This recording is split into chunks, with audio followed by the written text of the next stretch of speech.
Welcome to channel. இன்றைக்கி பழைய சாதத்தில் எப்படி கூழ் செய்யுதுன்னு பார்க்கலாம். இது பழைய சாதத்தை ஒரு கப் அளவுக்கு எடுத்திருக்கேன். இதுக்கு 1/4 கப் அளவுக்கு கேழ்வரகு மாவை நல்லா ஒரு 1/2 கப் அளவுக்கு தண்ணி சேர்த்து நல்லா கரைச்சி வச்சுக்கோங்க. இப்போ இது ரெண்டுத்தையும் ஒரு பாத்திரத்தில் சேர்த்துக்கலாம். இந்த தண்ணியோடய சேர்த்துக்கோங்க, அப்போ தான் நல்லா டேஸ்ட் இருக்கும்.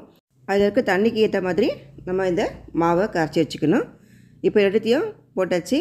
இதுக்கு தேவையான உப்பு சேர்த்து நல்லா கலந்து விட்டுக்கோங்க. இதுக்கெல்லாம் கைவிடாமல் நல்லா கிளறிட்டே இருந்தீங்கன்னா அந்த கேழ்வரகு மாவு நல்லா வெந்து வரும். அது வரைக்கும் நீங்கள் கிளறிட்டே இருக்கணும். அப்போ நல்லா வெந்து வந்துச்சுன்னா நீங்கள் செக் பண்ணும்போது தண்ணியில் கை நனைச்சிட்டு அதை தொட்டு பார்த்திங்கன்னா கையில் ஒட்டாது. அப்போ இறக்கிட வேண்டியது தான். இறக்கி ஆற வச்சுட்டு இது கூட தயிரோ இல்லை மோர் சேர்த்துக்கோங்க. தேவையான உப்பும் நறுக்கிற வெங்காயம் சேர்த்து கரைச்சி விட்டோம்னா நல்ல ஆரோக்கியமான கூழ் ரெடி ஆகிடும். ரொம்பவே டேஸ்ட்டாக இருக்கும். பழைய சாதம் சாப்பிட்றதுக்கு இந்த மாதிரி கூழ் செஞ்சு சாப்பிட்டு பாருங்கள். ரொம்பவே டேஸ்ட்டாக இருக்கும். இந்த வீடியோ உங்களுக்கு பிடிச்சிருந்ததுன்னா லைக் பண்ணுங்கள், ஷேர் பண்ணுங்கள், மறக்காமல் சப்ஸ்கிரைப் பண்ணுங்கள். தேங்க்யூ ஃபார் வாட்சிங்.